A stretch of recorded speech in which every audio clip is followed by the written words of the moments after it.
In the darkest days of World War II, as much of Europe fell to Nazi Germany, one voice refused to yield. That voice was Winston Churchill, a statesman, writer, soldier, and orator who became Britain's symbol of resistance. Twice Prime Minister from 1940 to 1945 and again from 1951 to 1955, Churchill led Britain through war, defeat, and global change. Winston Leonard Spencer Churchill was born on 30th November 1874 at Blenheim Palace. Born into aristocracy, his father, Lord Randolph Churchill, was a leading conservative politician, and his mother, Jennie Jerome, an American heiress. Though privileged, Churchill struggled academically, yet he showed early passion for history, language, and military affairs. In 1895, Churchill joined the British Army. He served in Cuba, India, Sudan, and South Africa, both as a soldier and a war correspondent. At the Battle of Omdurman, he witnessed modern warfare firsthand. During the Second Boer War,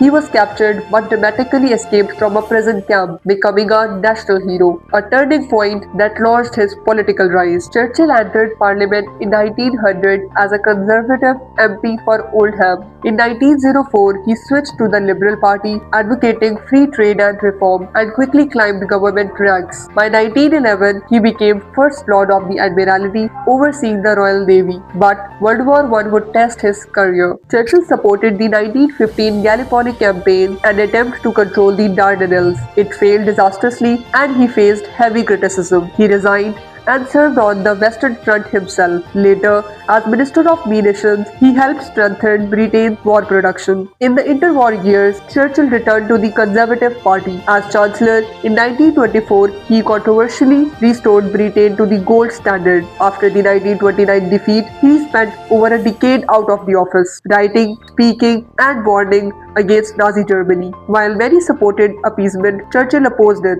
When war broke out in 1939, his warnings proved right. In May 1940, following Neville Chamberlain's resignation, Churchill became Prime Minister of a coalition government. He also took on the role of Minister of Defence. During the Battle of Britain, his speeches rallied the nation. Blood, toil, tears, and sweat. We shall never surrender. He secured US aid through the Lend-Lease program and strengthened ties with both America and Soviet Union, playing a key role in Allied victory over Nazi Germany. Despite wartime leadership, the Conservatives lost the 1945 election to the Clement Attlee. Out of the office, Churchill remained influential. In 1946, in the United States, he declared, "An iron curtain has descended across the continent." The phrase defined the beginning of the Cold War. Churchill returned as Prime Minister in 1951, older and often unwell. His second term focused more on foreign affairs. In 1953, he received the Nobel Prize in Literature for his historical and biographical writings, including his works